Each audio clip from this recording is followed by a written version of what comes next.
So pretty chill weekend for you, considering what you have going on this week, huh?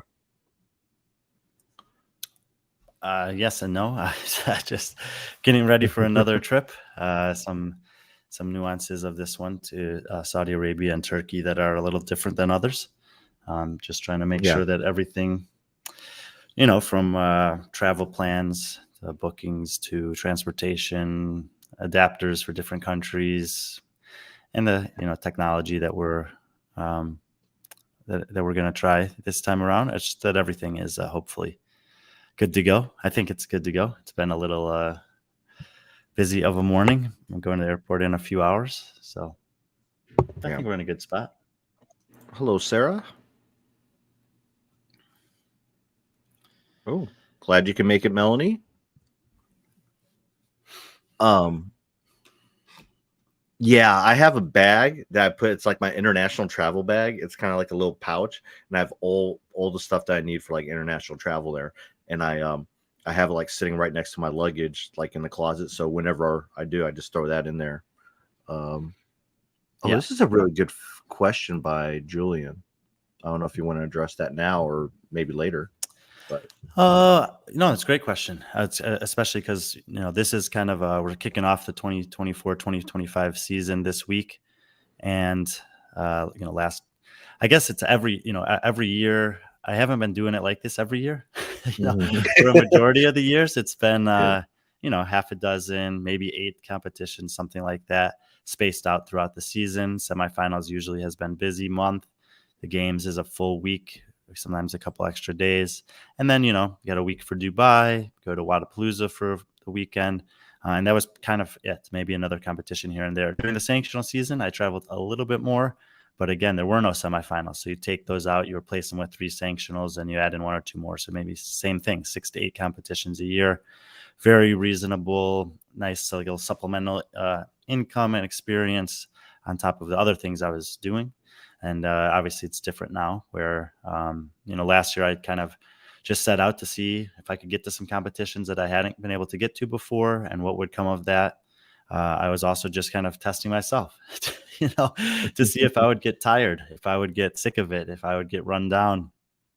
And for whatever reason, I just feel like I'm kind of built for this thing. Like I'm pretty resilient day by day, and last year week by week I was as well, where I would talk to people that were getting to the end of a competition and they'd just be like, man, I am just done. And I, for whatever reason, felt like I could do it again, and so I kept doing it, and gonna keep doing it this year. I think I'll be potentially even pushing my limits more in terms of that regard, but also just becoming comfortable being on the road, living out of hotels and suitcases, airplanes, is like a acquired kind of a taste or skill, I guess. And one thing that makes it easier is that there are good people at all these competitions. A lot of times people that I know and have had relationships for years, and other times when we're just meeting them, they're super accommodating and usually quite understanding about the fact that sometimes it's a lot of travel and that we're on the road. So, but the motivation always goes back to the same thing, which is I want this sport to be as good as possible for the athletes and for the fans. And everything that we're doing is geared towards those 2 things, is to make the experience for the athletes that show up to competitions, especially if we're involved with them more and more. I'm trying to have conversations with competition organizers and programmers earlier and earlier, just to kind of hopefully have more kind of heads in one space to eliminate some of the, I call them distractions.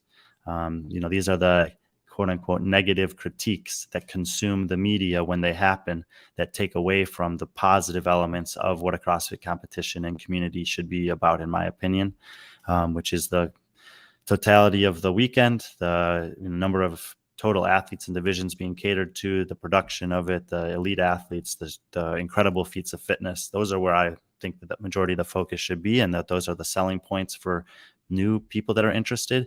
And if you're kind of tuning into something, what's this CrossFit thing about? And all that you hear is people that are criticizing the programming, criticizing the athletes, criticizing the judges, criticizing the organizers. It's like, well, these guys don't even have their shit together. Why am I going to stick around and watch more of this stuff? So trying to get on the other side of that and eliminate some of those problems ahead of times, which makes, like I said, the experience better for the athletes, but also more appealing for the fans, new and old, I would think. Yeah. So great question, Julian. Speaking of new fans, we want to thank any new, viewers. Obviously, we had the Mal video last week, and that obviously brought a lot of attention our way to our YouTube channel, and we've gained roughly over 100 new subscribers, and so we want to, if any of them are there, thank you for subscribing. And this is yeah, we plan on having more like interviews with athletes as we go along. Those friendly conversations have been really popular since that interview with Mal. We've gotten a couple athletes that reached out and said that they would love to come on with us and share their story as well. So that's great. But what we're really here for, and what you'll probably find, is this is basically where you're going to get a lot of information about the World Tour and these events, and also get to watch these events live as they happen. Some of them.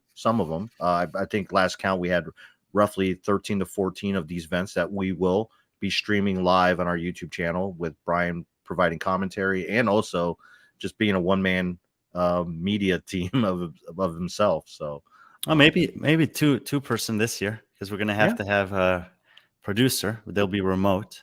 True. Kind of making sure everything's on track from a central location. That's one of the big changes that we'll have this year for the competitions, where we are providing a version of a live stream or a broadcast. It's going to feel much more like a broadcast than just even Barbell Spin told me these things on Instagram are hardly live streams. They're kind of like live look-ins with commentary. Mm-hmm.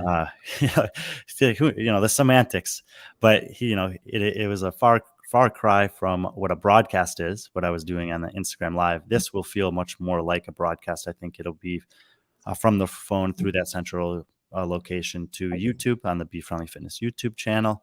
And we have therefore the ability to schedule the shows so that you can, if you're looking ahead to SandClash this weekend, you can see what times those elite divisions will be happening. And then we can, have a little bit more, kind of like we do here at the presentation, where the logo of the competition or a sponsor or a workout or whatever can be on the screen. So a little production value, a little bit higher, but does require one other remote person to do it. Well, that segues right into what we're here for, is that first stop of the 24-25 World Tour. And it begins in Saudi Arabia, a country that needs, well, I've stepped my foot in Saudi Arabia. Haven't really spent much time there. I quickly got kicked out. But this will be your first trip to Saudi Arabia, and you're going to SandClash. Yeah. SandClash has been going on for, I think this is the 5th year of it. Luka Đukić, a good friend of ours, obviously competes at a ton of different competitions around the world. He's the defending champion here. And he was encouraging me to try to get out there. Omar, who does the emceeing at Dubai Fitness Championship, he does MC for a lot of the competitions in the Middle East. Also a good friend of ours. He was kind of put me in touch with the competition directors. I was able to talk to them a couple months ago, kind of went back and forth, and we're able to get this one on the books. So leaving for the airport in 4 hours, it'll be a long travel, obviously, to get there. I'll spend 6 nights in Saudi Arabia, so I have 2 nights prior to the competition just to kind of get acclimated there. And then Thursday, Friday, Saturday will be the competition days, and Sunday rest day. I'll probably do the open workout on Sunday in Saudi Arabia. There's a series of gyms over there that they said I have free access to go and do them anytime, but it feels like Sunday might be the best option after the competition. Nothing else necessarily to do that day. Specifically, we'll want to go out and see some of the city, but got to get the open workouts in on the road this year. So we'll see. Maybe it's the time zones are really different. Like they announce them on Thursday in the West Coast. It's going to be like midnight, I think. Mm-hmm. I'll probably be asleep, so maybe I'll wake up to the surprise of what it is. But then we have competitions on those days, so Sunday will probably be the day. Yeah. Maybe you could talk Luka or Jamie or one of them to kind of maybe do the open workout with you. I mean, it's a serious consideration. I mean, obviously there are some high level and well known athletes competing in this competition, two of which you see here on the screen, that are also signed up for the Open, and will be starting their season one way or the other. So they'll have to find a way to work these in, and it seems like Sunday, Monday is going to be probably the optimal time for them. Like I said, they'll be in the middle of competition, having already competed on Thursday when the workout is announced. This will have 2 more days of competition. It's not a super demanding competition from a volume perspective. I believe there are 6 total workouts, 2 per day for each of the athletes. So my guess is that these guys will feel just fine to do an open workout on Sunday or maybe Monday. For those who are tuning in the chat, I'm starring your questions. What we'll do is at the end of this show, we'll open up and have Brian answer some of these questions if he doesn't answer them throughout the during this preview show. So just kind of keep us on schedule here. So so you leave for Saudi Arabia tonight, and then right at it. So you wrote an article, published it this morning on our B.Friendly website. So we'll kind of use this as kind of the base here. So we'll start. What is SandClash? I mean, what's the history of it? What's going on in Saudi Arabia right now? Yeah, I mean, this is one of the elements of the competition season that we hope to improve this year, is to have increased communication from competition organizers to us so that we can communicate that to you guys. So SandClash, year number 5, as it says there, started 2019. Originally, they had 75 athletes that year, all of them from gyms around the Kingdom of Saudi Arabia. It's shown growth every year. Last year, they had 800 plus athletes from 45 countries and 2,600 fans on site. They're projecting over 900 athletes from over 60 countries and a small increase in fans, which obviously we'll see. They had a really big increase in fans and participation 2 years ago, and then a smaller increase last year. They have added a few extra divisions, which will account for the extra athletes. So Masters 35 plus, teams of 2 for men, and then individual youth divisions 15 to 17 years old for both male and female athletes. So just these are kind of this is kind of a normal trajectory for competitions that have the interest in growing, add a couple divisions, and show some progressive growth over a series of time. It's like I said, it's kind of leveled. It's still increasing, but at a lower frequency rate. So, there's always going to be kind of a potential limit probably. But a lot of athletes from the Middle East, but over 60 countries. It's just the first 2 competitions we're going to, Eurasia Throwdowns as well, will have over 60 different countries represented at both of these competitions, which is, that's pretty cool. And obviously the location of those, like in the North America, to get 60 countries in North America, people have to travel a lot from a lot of different places. Yeah. But in the Middle East, you can pull from Asia, Africa, and Europe all pretty easily. Both these, the Middle East obviously being where Saudi Arabia is, and Turkey kind of fringe Middle East. It's like right there between Europe and Asia. Obviously, the Eurasian Throwdown Finals makes sense as a name if it's being hosted in Istanbul. But very cool to just get a totally different demographic when I'm scrolling through the list of athletes that's been provided to us, and you see not just the Middle Eastern athletes, but people from the UK, Bosnia Herzegovina, Serbia, Qatar, Lebanon, Bahrain, Russia, Morocco, Ghana. You're getting into Africa with these, Ireland, Egypt, Algeria, Kuwait, Italy, Malaysia. And you just start to realize how many different communities have athletes training in them with the intent of trying to compete in CrossFit internationally. And that's kind of one of the big messages that I've been trying to communicate to the world is, hey, this thing is happening all over the place. There's cool stories and cool competitions going on, and we're hopeful to be a place where you can come and learn about those and watch some athletes from different parts of the world compete. Yeah. And speaking of the athletes, a lot of these athletes, they're being represented by, there's so many countries there being represented. But a lot of those athletes in those countries, because the Middle East, particularly the UAE, there's a lot of expats. So you have a lot of athletes who are working in the UAE or the Middle East, whether it be Saudi Arabia, Qatar. So it's a really easy trip for them, especially once you're there. We found that out. through our travels. Once you're there, it's really easy to travel and get around.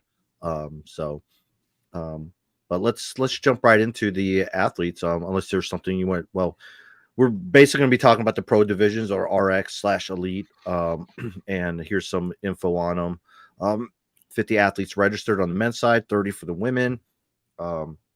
Male teams of 3 have 70 teams registered, and the female teams of 3 have 15 registered. So, yes, so more men than women in general competing there, but on the team side, dramatically more, 5 times nearly as many.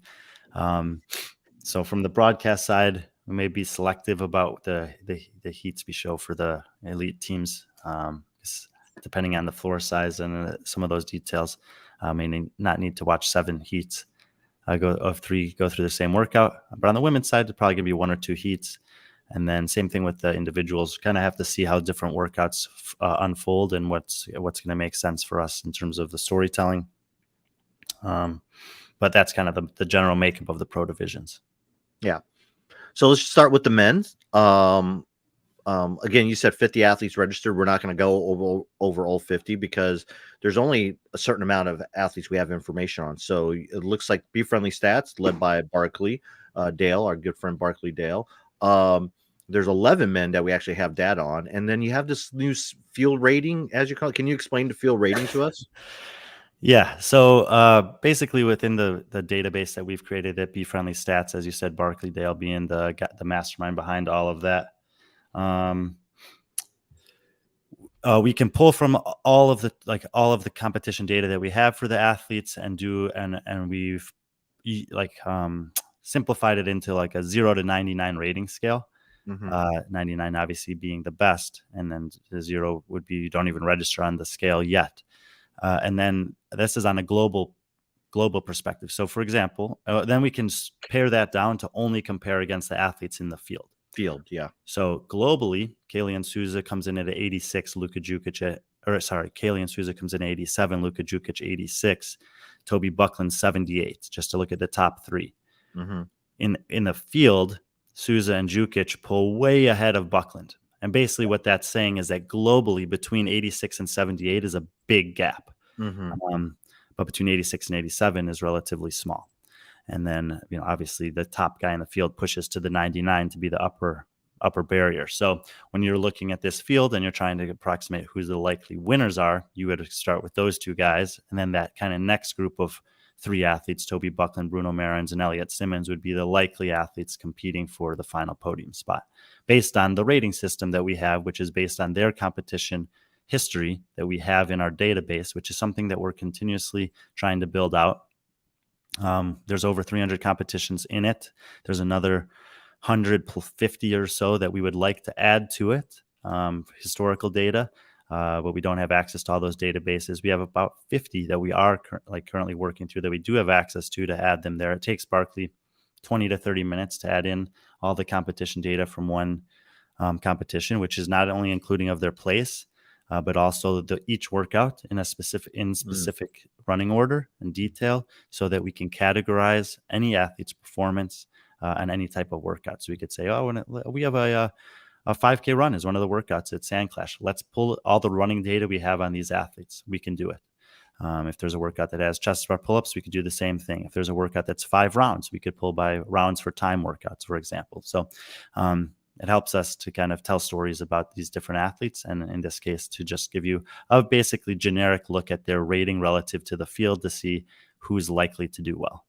Now, there's 60 guys that we don't have, or 40 guys that we don't have any data on. So obviously there could be some surprises in there. There's most likely going to be 1 or 2, but I would also be that guy Vladimir Malachko, by the way, Ukraine. He was 3rd place at SandClash last year. He's showing up 8th on this list here. So maybe the field is stronger than it has been in the past, or at least than it was last year. We'll have to wait and see, but he's probably a relatively unknown guy. Otherwise, that did podium here last year. So these are the ones that, like I said, that we'd expect to be in the top 10 as the weekend goes on. Yeah. So these are just the ratings, not the predictions of who. It doesn't signify correct. Who you think is going to finish on the podium. And we'll talk about that at the end, where I want to get your selections for the podium, and then I'll share mine as well. But Here you have no surprise. Basically, the top of the, I guess the top five, three of them have games experience. Most notably, and most recently is Kalyan Souza, out of Brazil, but lives in the UAE, I believe. Yep, exactly right. Obviously made a breakthrough at semis this year, and he's been on the circuit a little bit. As you said, he lives over there, so he was in Dubai, but he also came down to Wadapalooza. So he's definitely taken advantage of what his performance at semifinals afforded him, which was obviously the CrossFit Games, invite to Dubai and to Wadapalooza. So those are the perks of making it to the games. You get you could bypass some of those qualifiers, or you get on the radar for a competition like Dubai that doesn't have a qualifier. Which, who knows, maybe he would have been on their radar anyway, like Toby Buckland was, since he lives over there. Mm-hmm. But either way, he kind of earned his right to be in that field based on a performance at semis. And he's been pretty good. I mean, he's a taller guy. He's only 23, so still has plenty of room to grow in the sport, but pretty strong, moves pretty well. He's impressed me with, some specific things that I've seen him do in these competitions. It's nice. Like I think about the Total Bar Echo Bike front squat workout. He's a tall guy. Like the range of motion is not great, but he weighs more than most athletes, being 6 foot, I think 2 or something like that. So I wasn't sure, but he handled that workout very well. And it was just kind of these data points that are continuing to stick about where he's at compared to someone like a Luka Đukić. They did compete against each other in Dubai, but otherwise they've had very different competition seasons, and now they are coming back together again. Yeah, I love seeing someone like Kalyan, like you said, because of his opportunities from semifinals in the games. Instead of just like, I'm a games athlete, it's I'll just wait till semifinals and make it to the games again. He's getting more competition experience, and he realized that. And his location, the UAE, you wouldn't think there's going to be a lot of competitions to go to. It doesn't matter. Competition experience is still competition. Turns out there are. Exactly. Turns out they are. Yeah, exactly. Because again, between Dubai and SandClash and I don't think I think he did do either I don't think he did Grove Games. I think he did the what is the other one? The one that just happened. Is it the police one? The UAE Games or something like that? Something like that. Yeah. But it's really cool to see that, especially from a young athlete. Seems like he's really taking this very seriously. And it's really cool. So moving on, actually the most well-known name on here is Luka Đukić. Historically, yes. No, historically it might be Elliot Simmonds. I don't know, but Luka Đukić probably in the last 3 years, for sure. Especially in that region, I guess he would be probably the most popular name or most well-known. Yeah, and he's had this competition marked down as one that he intends to compete at and try to run it back, so to speak. He's the defending champion. He's going to try, and he wants to try to win it again. He has developed a reputation for competing a lot in the off season, but specifically he makes a home in the UAE for several months during this part of the year when there are a lot of competitions there, with that purpose to sign up for, qualify for, and compete at, with the intention of winning as many of competitions as possible in the Middle East. Oh yeah, definitely. And I'm sure getting away from those Serbian winters and spending some time in the Middle East plays a little bit of factor in it. So we know Lazar is more of a homebody, but Lazar obviously spends a lot of time in the Middle East as well, especially visiting Luka and competing in some of these competitions with Luka. Mm-hmm. So he's based off the field rating second at 95, 4 points behind Souza. And then there's, like you said, a huge drop off, almost 61 points or rating points, I guess if we want to call it, to Toby Buckland. And this is someone neither of us kind of had on our radar. People were telling us about him when we got to Dubai, and I was impressed. I actually was really impressed by him, and he's stayed busy since then. He's kind of rode that momentum from Dubai, and he's been staying busy. Yeah, I don't know why I'm drawing a blank on that competition, but he podiumed at this competition that Luka won a month ago in the Middle East as well. Patrick will find out what it is for sure. But there were a lot of people that were telling us prior to Dubai, hey, I know you don't know this guy, but watch out for him, because I think I picked him last or second to last amongst the field of invited athletes. He was like a standout as not very well known and not having accomplished that much. He was outside of the top 300 in quarterfinals last year, so needs to be, moving up in that sense. Trying to make a semifinal this year, it's harder than it's ever been, but getting some valuable competition experience. He had some good workouts in Dubai. He's a strong kid. He's got the fire to compete. But I would say also he was exposed a little bit as the weekend wore on against a very experienced field. And so the fact that he's just getting a few more competitions in here, I think is probably going to be good for him. He seems like he's pretty resilient. Sometimes you're nervous about like the over competing. But let's see. I think he's certainly got a chance to podium here again. It won't be easy. And then ultimately, the season for him is going to come down to the quarterfinals, as it is to almost everyone. It was the UAE Storm Games. Okay. Yep. And we'll just have, and there you go. Luka, Kalyan, Souza, and Toby Buckland, the podium. Perfect. Thank you, Sully, for that. But yeah, the Storm game. So Toby finishing third there. And obviously those are they're really familiar with each other. It seems like these athletes have gotten really familiar with each other, starting with Dubai, if they didn't know each other before then. Yep. But it will be some other people in the mix. I think both Bruno and Elliot have a chance to upset the kind of repeat podium that we would have had from the Storm Games. Elliot Simmonds is on the comeback tour a little bit. He competed in Dubai, finished towards the bottom of the field there. Got just the strength wasn't kind of up to the standard that he would need. Going to go compete on a team this year for the game season, but we'll have this opportunity to compete again individually in the Middle East, in Saudi Arabia this weekend. Yeah, I was really we've gotten to know Elliot pretty well over the last couple of years. I know you and him got really close over at Madrid, which he programmed through there. Was it QHP programming or QHP? Yep. But him and Anthony Monks, they do the QHP programming. They program the Madrid Championships, and he was very, very impressive, heavily involved there. Came on the broadcast with us a couple times, but also just in conversations to see the level of detail and attention that he was giving to all of the divisions there, not just to the elite division, was pretty impressive and resulted in some pretty challenging and workouts as well. Yeah. I was actually really encouraged, and I think he was too, by his performance at Dubai. I mean, it was basically first competition competing at since his recovering from injuries, and to be thrown in the fire like at something like Dubai. And I was really happy for him, and it looks like he's doing all the right moves. The team that they have planned for the game season seems very, it's a competitor. It's definitely a top 10 team there, if not better. So yeah.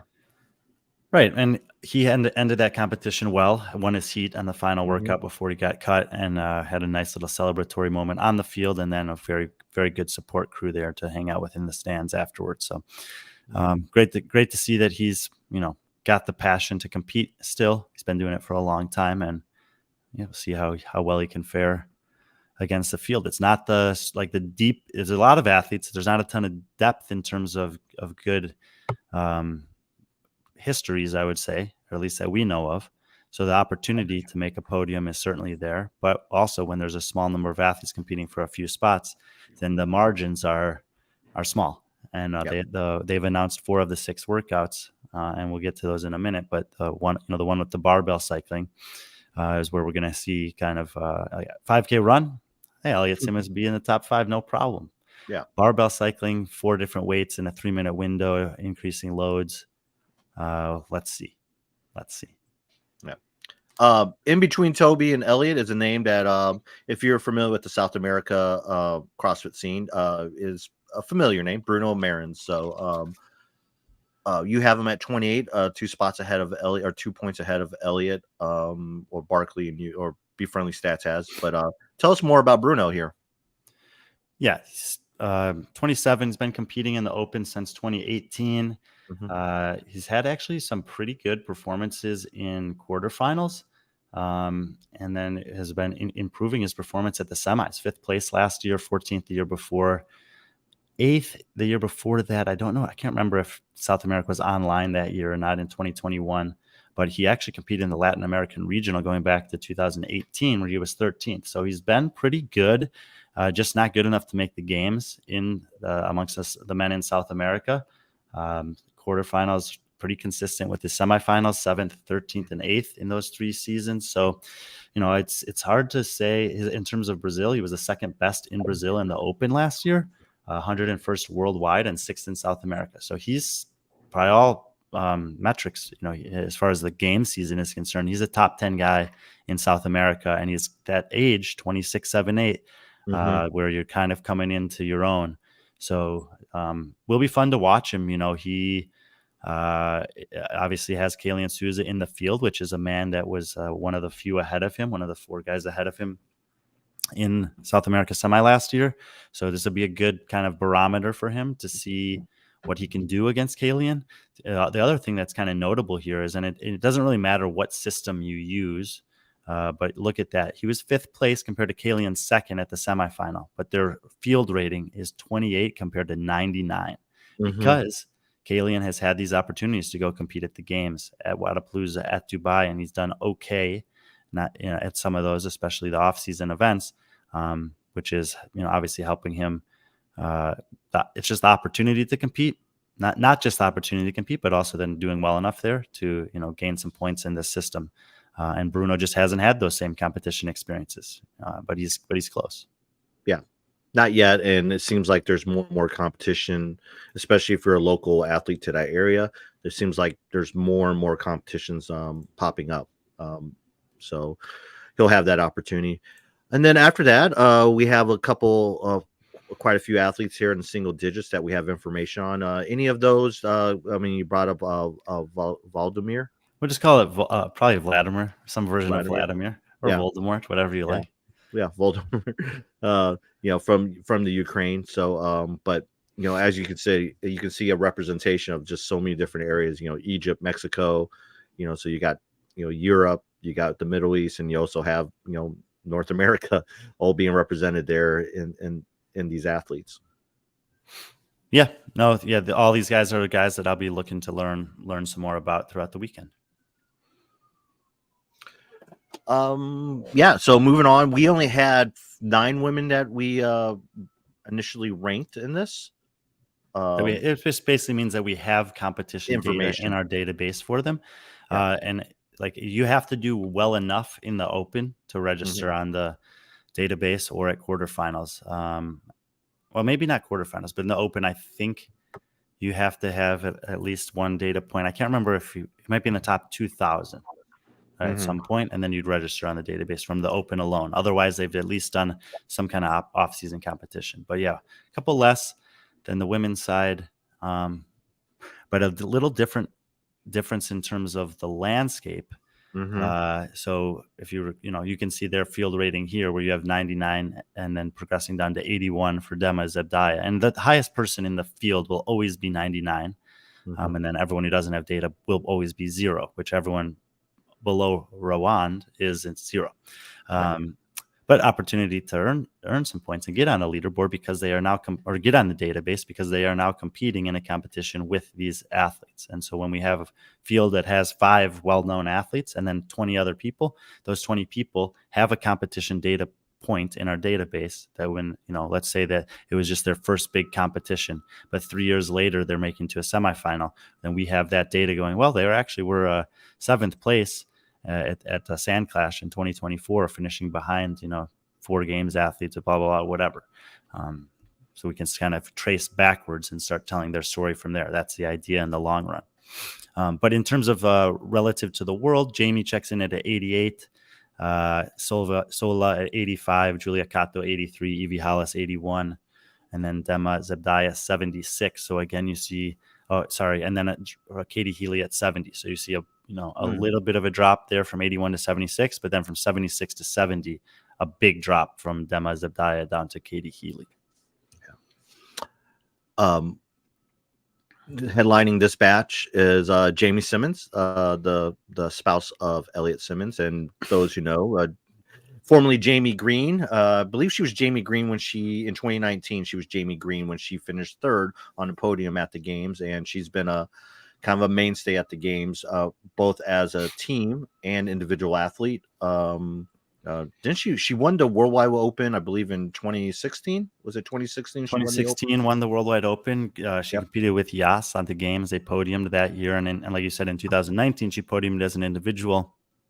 That year, both her and Camille LeBlanc-Bazinet became the first athletes on the women's side to podium team and individual in their careers, doing it in reverse order. But Yeah. and then this past year, I think she would have finished about 10th at the games if not for the elbow situation that happened to her. She still ended up finishing 17th with the new scoring system that CrossFit implemented this year, where you retain your placement based on your points, even if you're removed from the competition, which wasn't always the case. Think back to something very similarly a couple years prior with Brooke Wells, where she had points good enough for 13th, I believe, but she was awarded 20th because of the withdrawal of the remaining athletes at the time. So anyway, Jamie, she's potentially top 15 fittest in the world still by kind of the normal metrics that we would use, but she's also competing on a team this year with Elliot. And so this could be the last opportunity for us to see her as an individual in this, at least up through the games potentially. Maybe in the off season she'll do some more individual comps, but I think she's probably, depending on the health of the elbow, she's probably coming in as the favorite. But we got a couple others, Sigurdardottir, who's made the games in the past, and Julia Kato as well, who are pretty fit and will not make it easy for her. That's for sure. No. Definitely not. Jamie did compete, I believe, at the same competition. She competed at Storm Clash, Storm Games. But then I believe she withdrew. We don't know. We can only speculate. But I think one of the reasons why she might have withdrew is because she just didn't want to push that elbow any more than it had to. And speaking of the Storm Games, let me pull this up here. It brings us into that's something Evie Hollis, who is from the UK, but is also, I believe, trains out of Yaz, and she finished third at the Storm Games. Evie Hollis Evie Hollis was second, right? According to the picture, third.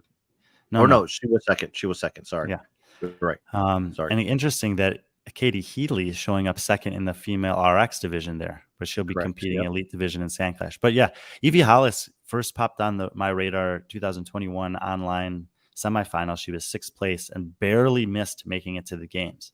And interesting note is that's the year that Luka Đukić qualified to the games through the online semifinals. He was 3rd place in his. I can't remember if they were in the strength and depth or if the German throwdown was that year, maybe, or maybe it was Lowlands in German. Either way, she was just knocking on the door of making the games through this online format. And so I obviously took note of her.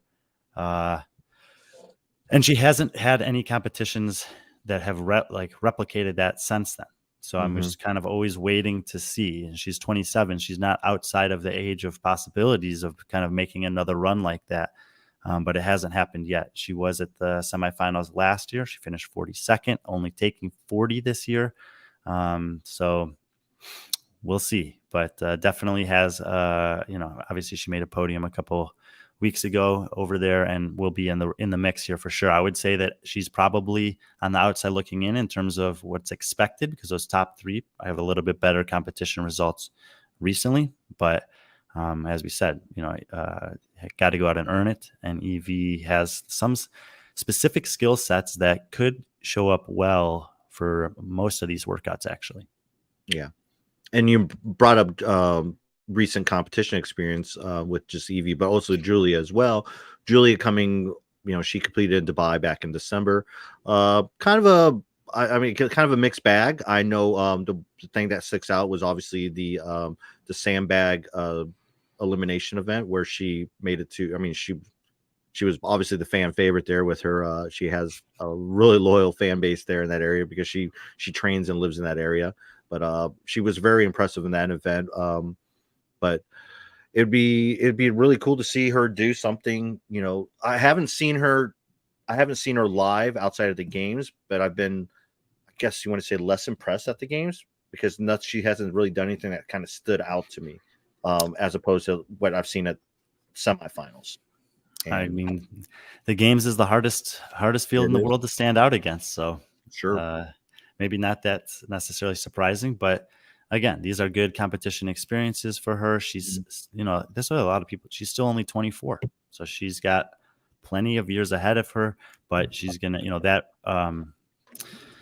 it's always going to be difficult. There's only two spots right now out of South America is what we're expecting. And, that just puts a premium on performance there. We saw what happened with Guimaeros. He had 6 good workouts and 1 bad, or 5 good and 1 bad, or whatever it was last season.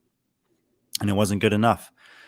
So Julia Kato absolutely should be in the mix for the podium here, and should be in the mix for the qualifying spots at the games as well. But no, I kind of feel like it's Victoria Campos and everyone else down there right now. I mean, Julia went from 4th 3 years ago to 2nd to 8th, and it wasn't like a terrible performance. There's just a high density of competitors there.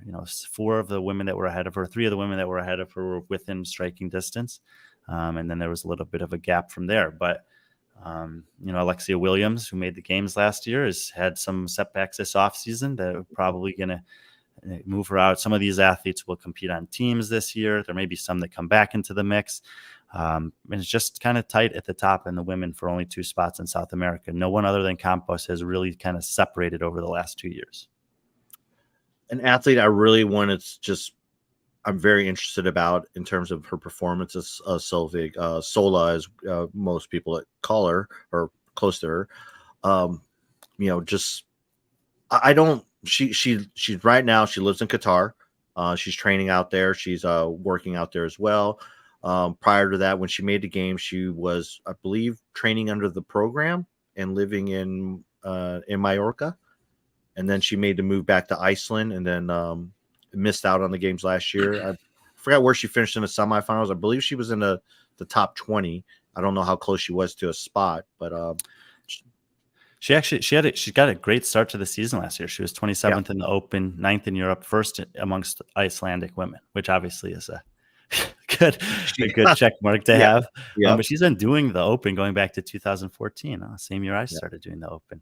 And she's had some, very successful finishes, been in the top 100.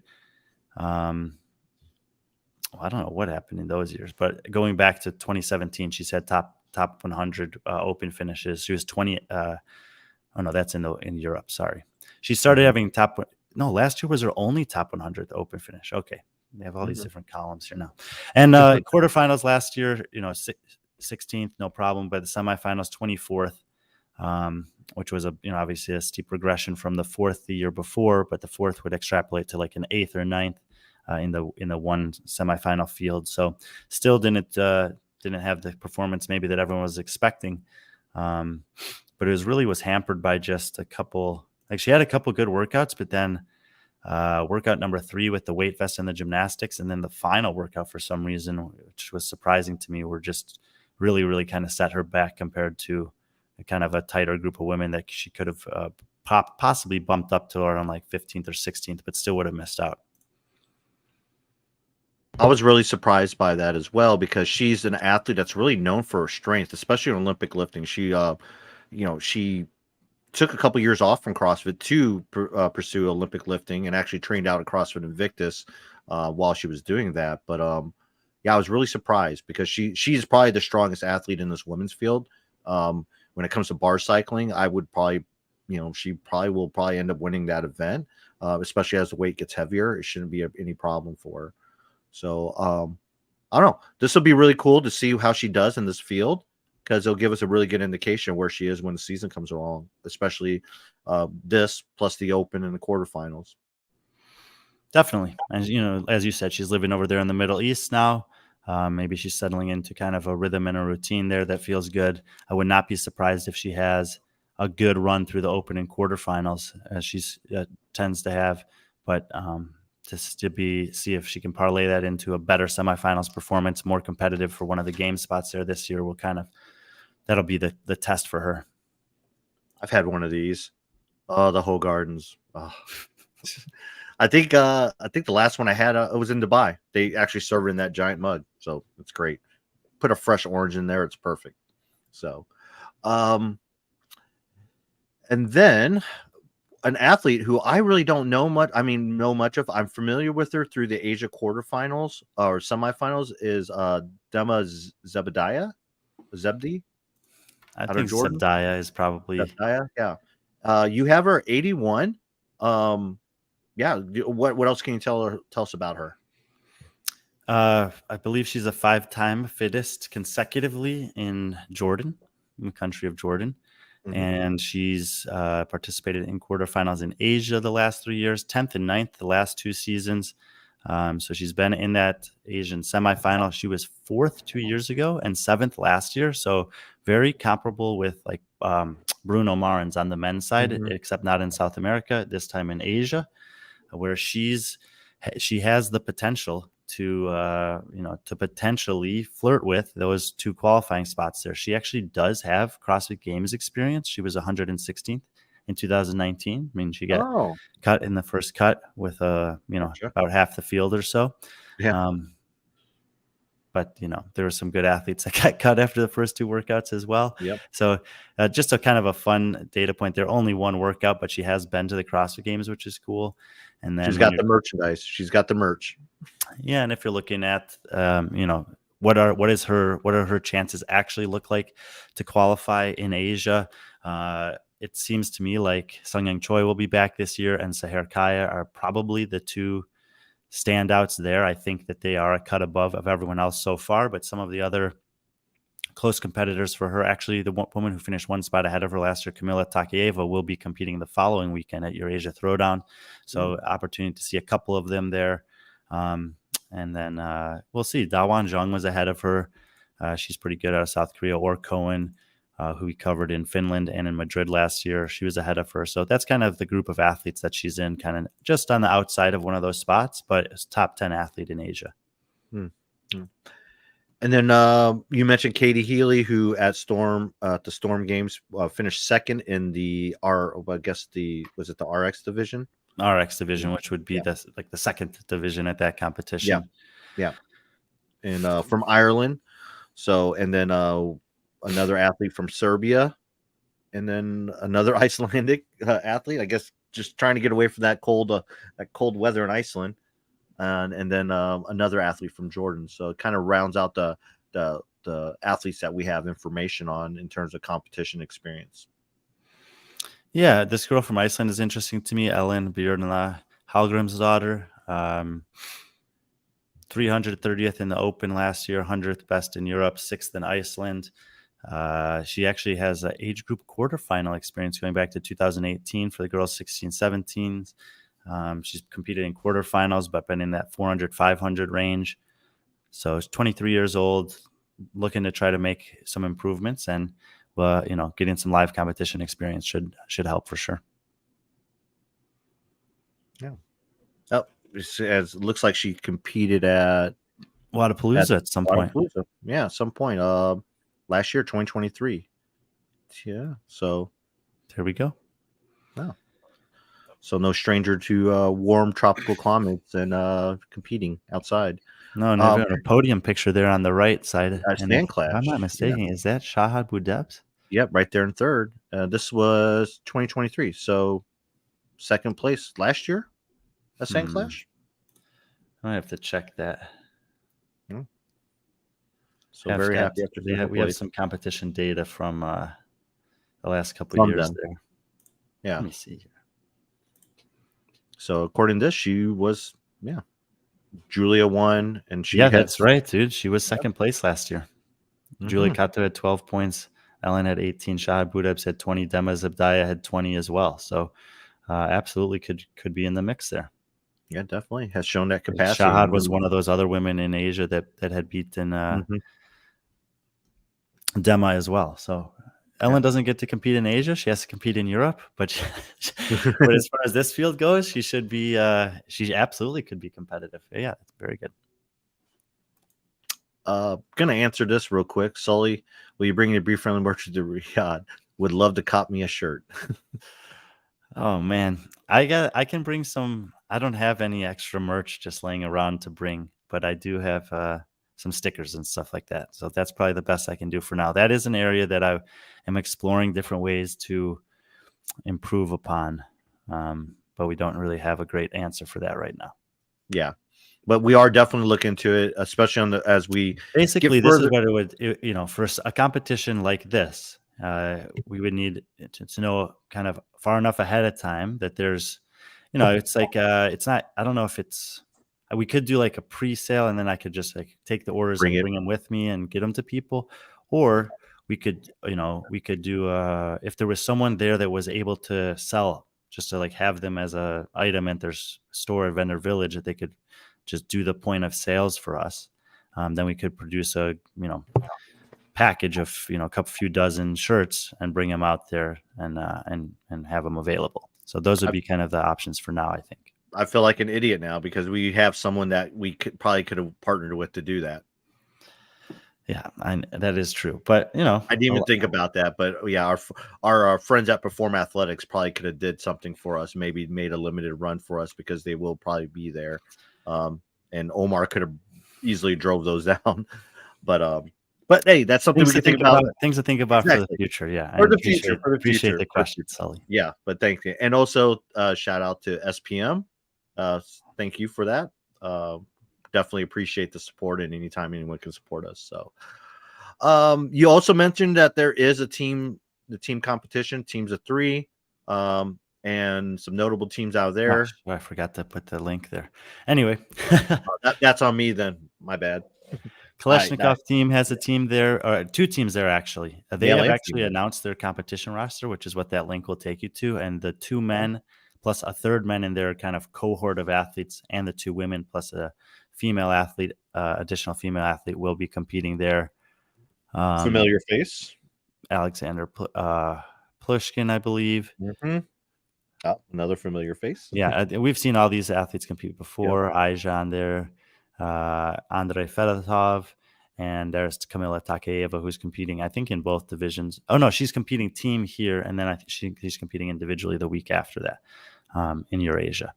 So they'll be, male and females will be split with an additional athlete on each team, but kind of the both of them are going to be in the mix to podium for sure in their respective divisions. Yeah.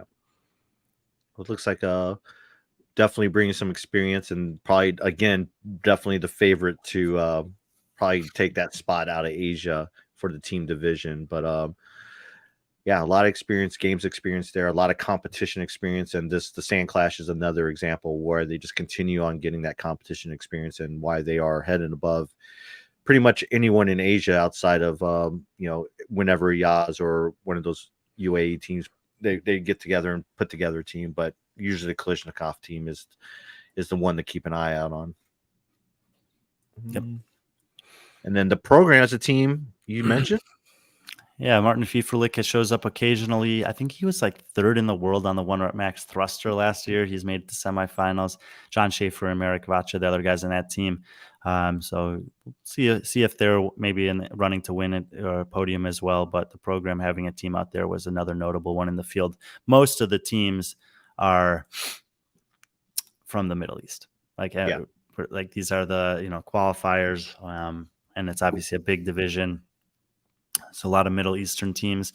There are a few other teams from around the world that have teams there. I suspect that some of them are probably. Bless you. Dang, sorry about that.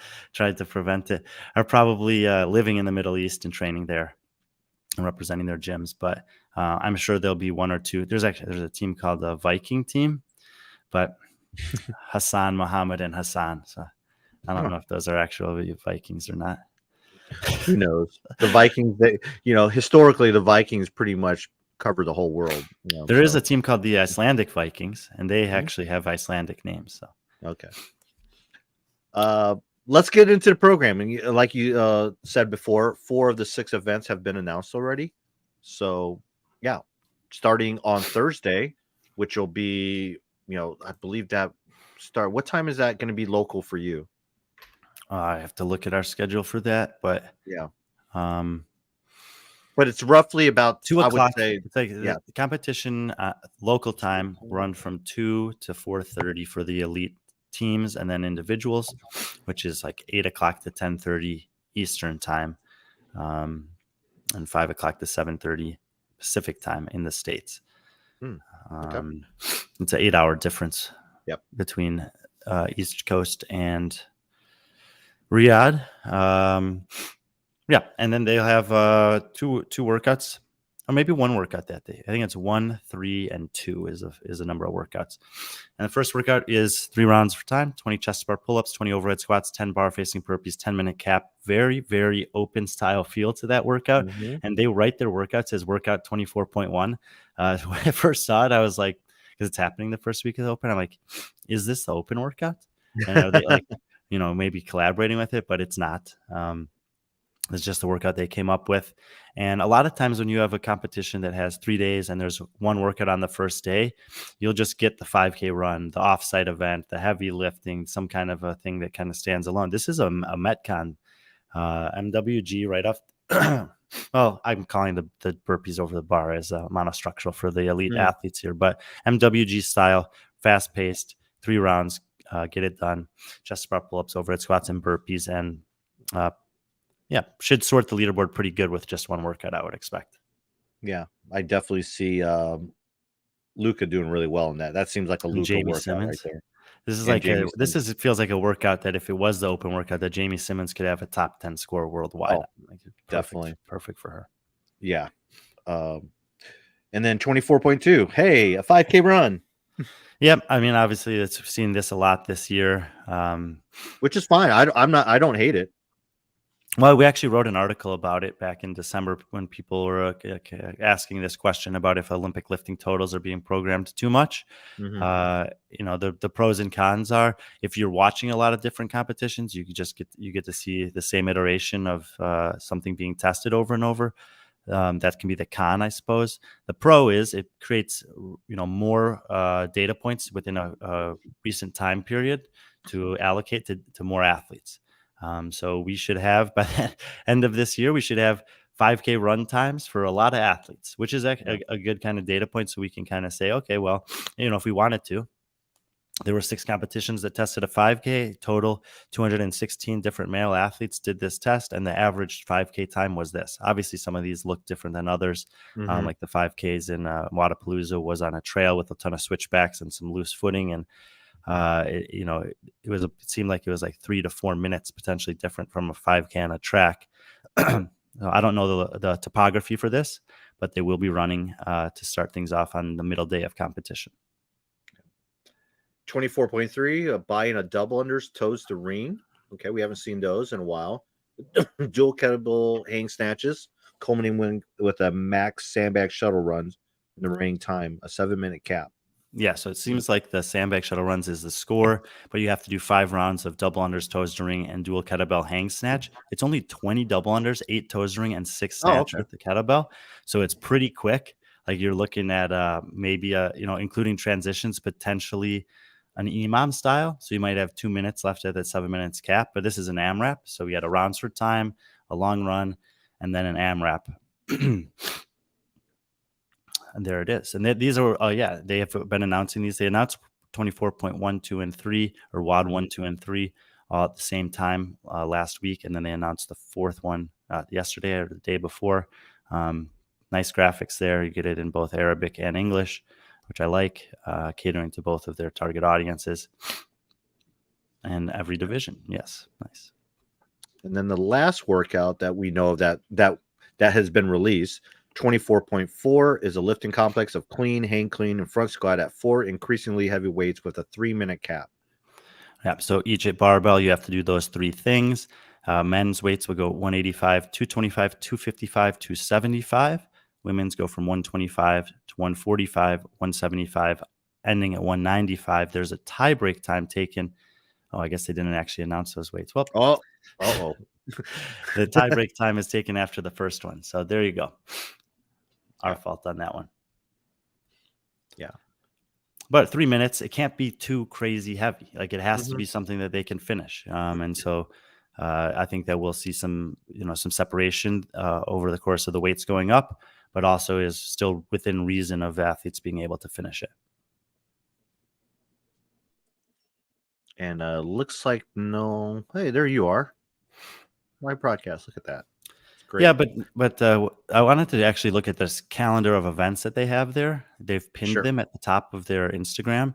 We talked about this when we did our 23-24 season in review of kind of best practices. And if you can do this as a competition, this is massively advantageous for you, for athletes, coaches, people who are tuning in to watch whatever, to be able to look at day one competition schedule, day two, day three. It has the date, it has the day, it has that, it's written in both languages. And when you click on it, as Patrick just did, you can see the details broken down by division and time. Can we look at that again, Patrick? Yep. And you're right. One event for day one. So there it is. Teams RX men. And we know there are 70 of those teams. They're competing during that 50-minute window.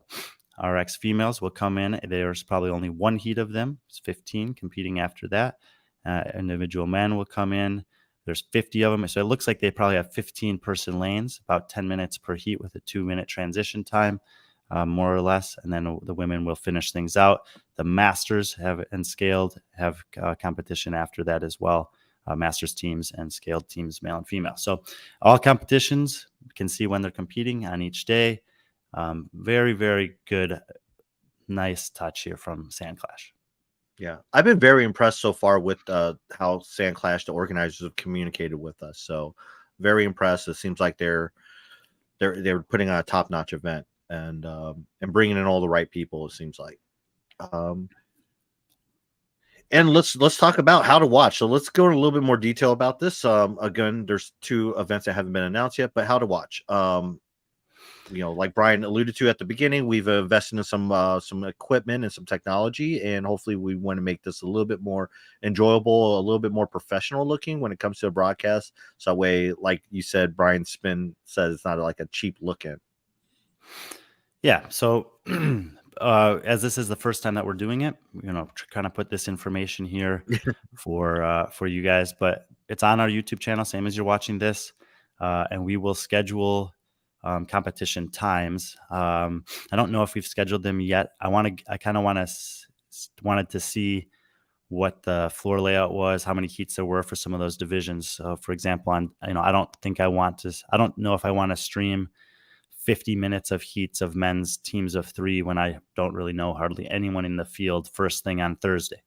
So I might show a final heat of that, and then the one heat of women's teams doing it, and then go into the men's and women's elite from there. And that might be the stream for that day. And then I'll kind of, I might reevaluate after the first day for the second day to see just how competitive is, for example, that men's field from 1 through 55. And if it kind of seems like it's really the last 2 heats that are going to be where the competitive times comes on, we'll kind of make some decisions based on that. But again, if it's a 3-minute time cap, we can show every heat. If there's a workout that's a 20-minute time cap, and there's 5 heats, I don't know if we're going to show all of those heats. So we'll make some decisions as we go based on that. But either way, the air times will be scheduled. We'll schedule them for a few minutes before they begin, so that you can kind of log in there, and we'll have some graphic there starting soon or something. And then I'll come in a minute or 2 before, set the stage. We'll hit the competitions. It'll be from the POV point of view style that I've been doing the other ones, but watchable on YouTube. We put a little bit of a conversions there for different time zones that are likely to watch. Yeah, so I actually created a channel for that. So obviously it'll be whatever's live. If you're tuning on to a live event, it'll be pinned out there at the top. But if you go down to, I made a channel that says 2024 SFA SandClash. So if you want to catch up or catch something that's not live, it'll be in that channel right there. So you'll be able to watch all that under one channel. It'll be a lot easier. And we'll do that for all the competitions going on here on out that we cover and we broadcast. So, but if you want to get, make sure you subscribe and hit the bell button to get the alerts. So that way, you're not missing out on anything while it happens. Yeah, we'll announce these things on Instagram as well with the links, so we can push you guys there. We realize that Instagram is very much accessible to people all the time. People check stuff there for things, so we'll just push the links on there. But that's a way that you to get the notifications on YouTube as well if you want them. Okay. Well, shoot, that's all you needed to know, basically. And one thing we do want to know is who your picks are, your podium picks coming out of the men's side. Yeah, it's going to be tough for me to see anyone beating Luka. But I'll pick him to win. I do think Kalyan has the most likely to finish second, and I don't know. I kind of think with the style of these workouts that man, it's going to be a battle for third. But let's just I kind of like Bruno Marins, honestly. I was thinking the same thing. Yeah, I do like Toby in some of those shorter workouts, but I don't know. He's a bigger guy, a lot of mass. I don't know how. I know it's one event with the 5K, and then I think Elliot will do good in those 5K. I mean, I do like Bruno at third, but I do agree with 1 and 2. So you agree with all of them? Okay. Yeah, We'll see. go. And I do have all the workouts, so I can kind of look ahead and see if there's any other potentially limiting factors. I think it's going to be pretty competitive for that final podium spot, though. Yeah. On the women's side, man, it's tough because I don't really know entirely how healthy Jamie is. I'm tempted to pick her here, but there's definitely going to be some demand on the elbow. So if that's still a lingering problem at all, I don't know. I feel like this competition is going to be really good for Sola. So I'm kind of tempted to take Sola 1, Jamie 2, and Julia 3. And never want to count anyone else, but it would be an impressive performance for the rest if they could beat any one of those 3. Yeah, it'd say a lot for like someone like Evie Adema or even Ellen, who podiumed last year, to repeat that or to beat any of those 3 women, which is a good thing because it shows, again, like we said, that this competition is leveling up every year, that these athletes are going to, that's what the whole point of this competition is, to bring some of these athletes, get them exposure, and make CrossFit more popular in this region of the world. So, which brings me which I wanted to talk about is like, I was just looking at their Instagram. This event is brought to you by Sports for All. For those who don't know what Sports for All, it's basically the sporting federation or ministry for Saudi Arabia. These are the people, if you're familiar with Live Golf, and they started these are the people funding the Live Golf, that golf tour, the competitive tour, the PGA, which now the PGA is partnered with. This is the same organization that's bringing UFC. They're bringing all the big boxing matches. They're all coming to Saudi Arabia because Sports for All. So they're investing in sports that they feel can benefit not only the people of Saudi Arabia, but also tourism, and bring people in and bring some top athletes. So this is something this event is going to just get bigger. Yeah, absolutely. And in the Middle East in general, there's, like we said, there are several other competitions going on.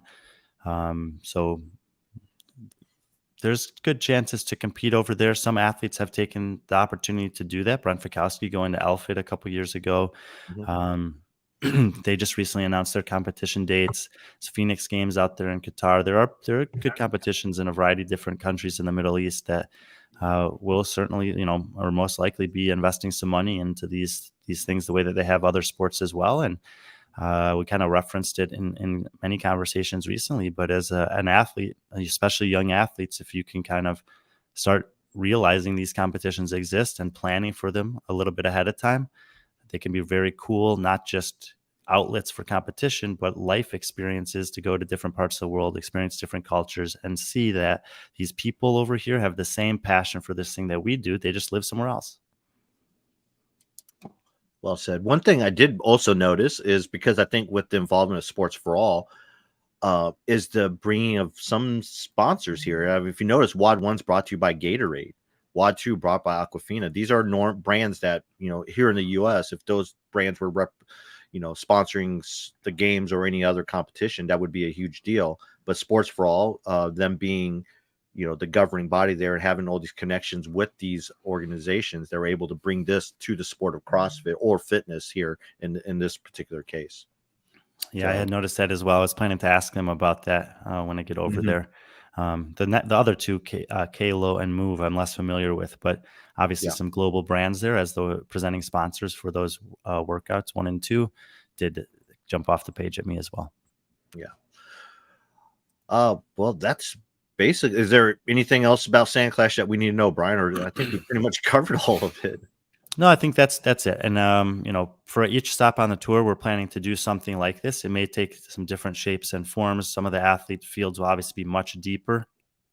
Some of the workouts or competitions will have more workouts, we'll have more information or less information.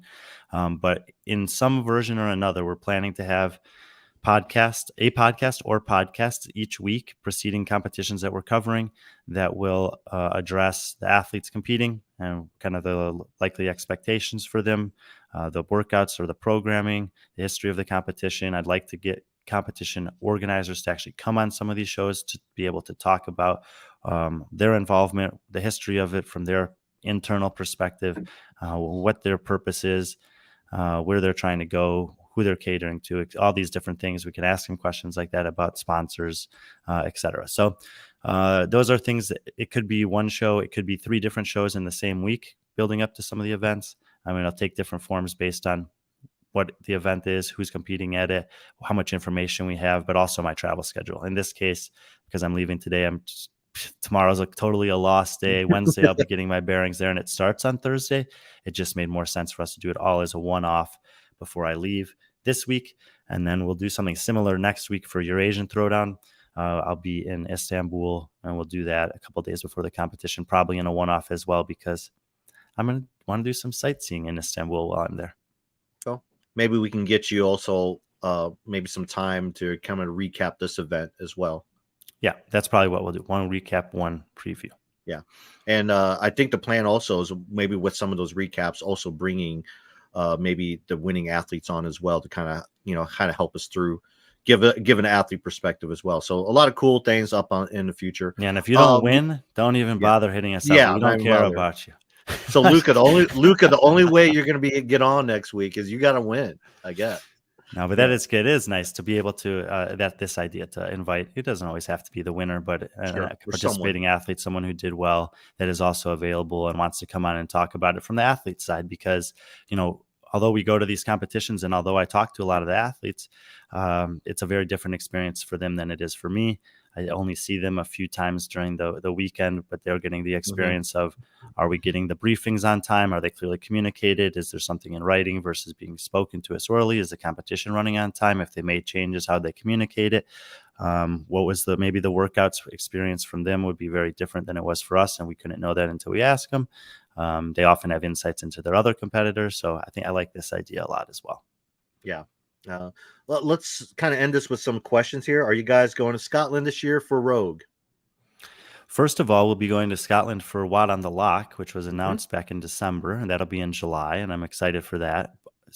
Primarily because it'll likely still be good weather there in July. By the time that Rogue gets to Scotland in November, it's going to be a bit chilly, I think. And they're going to have rainy. some rough weather up there. And obviously, I believe the competition is going to be indoor, but still, obviously, have to go outside and travel around there. Our plan is absolutely to be there for Rogue. That part of the competition season is still kind of taking shape. But in that time period, we had Madrid is supposed to be having a competition towards the end of November. Elfit just announced theirs. The Oslo Throwdown is actually 2 weeks prior to that, in the weekend that Rogue typically was, which I will probably now be doing the broadcast at. He just said as long as Rogue was happening that weekend, which it's not. The Basque Championships is a week before Rogue, so we may be doing quite a bit in Europe around that time anyway. And we'll make our way up to Rogue, November, I guess, second weekend of November. Yeah, and Katie did say on the Sevlon had Katie Henniger on today, and she said they're absolutely going to bring that additional broadcast back. So who knows? Brian, you had a heavy piece in that last year, and I'm sure if you're in that area, that part of the world already, I'm sure, who knows, maybe we can get you back on that broadcast. Yeah, they reached out last year. I was very honored to be invited to that. Most of the people who Pat Sherwood hosting pretty much all of the other guests seemed to be like elite athletes, and then me.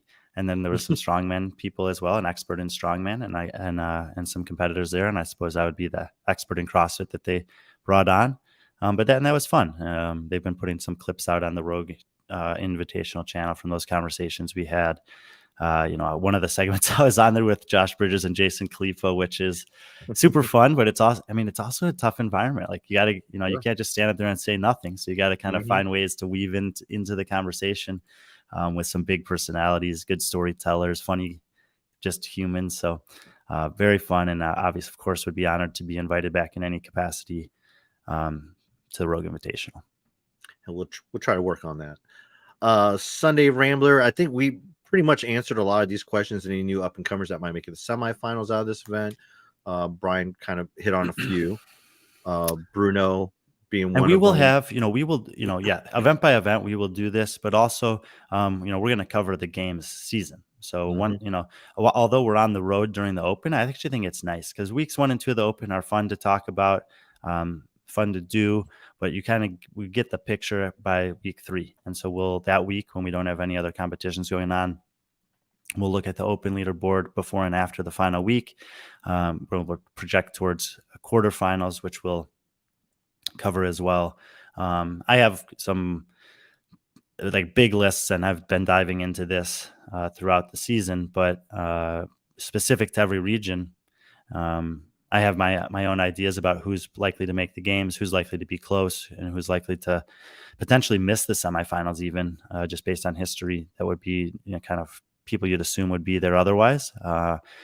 So we'll focus more in on that as those things come up. I think that it's okay to have, we're having this massive run up of a marketing campaign to the Open.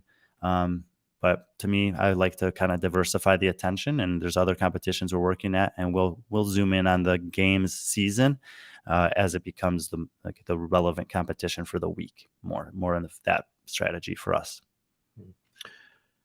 Sarah Cooper, Jamie Simmonds actually healthy? We're gonna find out. I know, healthy enough, I guess, to compete. So we'll see. So obviously, we hope that she is, and she remains healthy even after this event. So, And Julian, how do we support you guys? Good question. So we do have a Patreon, and there we go. It's under, if you go to Patreon and look for B.Friendly Fitness, it should pop up. And we have 3 different levels here. Oh, sorry, let me move here. Sorry, I believe it's home or membership. But anyways, we have 3 levels that offer 3 paid membership tiers. There's a $3, $9, and a $19. We either one of those really helps us out, supports us, helps us with some of the things, some other costs that we're incurring on doing some of these trips, and whether it be buying another phone or stuff like that we need for these broadcasts and stuff like that. So head over to our Patreon and you can support us that way. Patreon's great. We also opened up the store recently with SherpaWorks, so we got some of our base items on our store as well, which is always a fun way to support us. And of course, just following our stuff and liking it that way always helps. But as far as financial support, those would probably be the 2 best ways: either buy some products or support us on Patreon. Yeah, a core collection.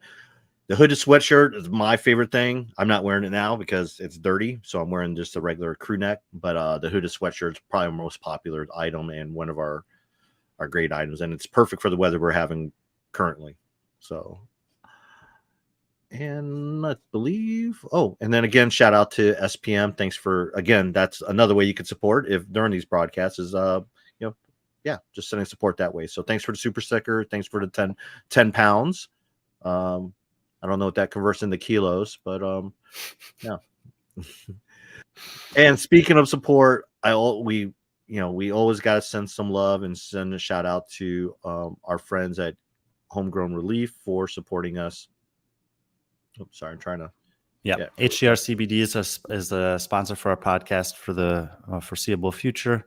Great relationship with them. You can use Friend20 to get 20% off on their products. Recommend the Relieve stick, and the gummies are great. The greens, if you like kind of a healthy mixture in a water or a juice that has no bad ingredients in it, their greens product is as good as you'll find on the market in terms of that.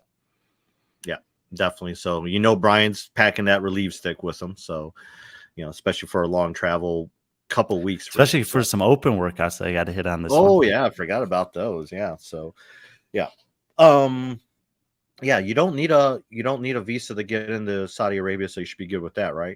You do need one, but you can get it on arrival. Oh, that's perfect. And you still have your visa from Turkey, right? It's still good. Should be. If not, you know where Close. to get them. Yeah, It's close enough. If not, it's have $20 cash on you, you're good to go. I think it was roughly $20. I don't know. So, cool. Well, that's basically it. Unclear if we're gonna have someone on this week for friendly conversations on Thursday. I'm still working on that. Not on Thursday. Huh? Would you do it on Thursday, even though we have competition? Yeah, because it wouldn't. Oh yeah, it'd be after the fact. Yeah, it'd be after the competition. True. Yeah, because the afternoon should time be pretty... zones, man. Trying to keep all the time zones is crazy. Yeah. And for those that are wondering, yes, I'm going to keep track of Brian's travel schedule in terms of how many miles, airline, everything. Obviously he incurred over 63,000 miles of travel on the last tour, and we obviously are going to supersede that this year, but still going to keep that and make sure that Brian gets all his points. As Jeffrey alluded to, he needs your travel agent. So I need a travel agent. Yeah, he needs a travel agent. Yeah, you use code Friend20 for 20% off HER CBD products. A lot of the stuff wouldn't be possible without them, and especially everyone that tunes in every day and follows us, or not every day, not yet every day, but that follows us. But again, go to our YouTube channel, subscribe, hit the bell to get alerts, especially if you want to follow the action at SandClash. It's gonna be fun, interesting. I can't wait. So, yeah, I think that's it, Brian. I don't know if there's anything that we need to cover. Sign up for the Open if you haven't signed up. Take the judges course if you haven't done that either. And trying to think if there's anything else besides that. No really big news. Again, thanks for all the support from the Mal O'Brien video. Really did enjoy that. It was obviously an honor that she chose us to kind of tell her story, and we hope to continue to tell other athlete stories as we go along. Absolutely. All right. Next time you guys see me, I'll be in Saudi Arabia. PC, thanks for doing this today. Oh, no problem. All right. As always, be friendly, our friends.